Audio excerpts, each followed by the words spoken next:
دقیقه ویدیو را نکن. اومدم امروز بهترین اتشمنت فنک و اچس رو بدم با پلفل. حالا بدون پلفش هم بشنم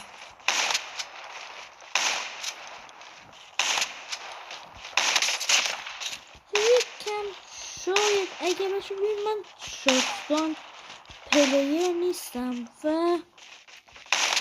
من کلا شاتگان پلیر نیستم. اگر شاتگان پلیر باشه میتونیم یه شاتایی بزنیم که توی تاریخ گینس ثبت بشه.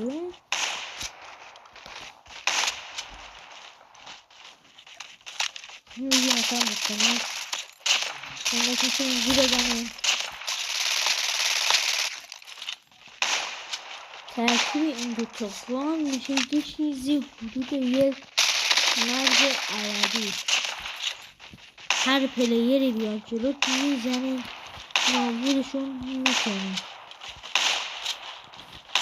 بیا دیگه وایسا هر پلیری ببینه میزنیم. حالا اینا باتن پلیر نیستن ولی حالی باتا میتونیم بزنیم. بین اتشمنت اچس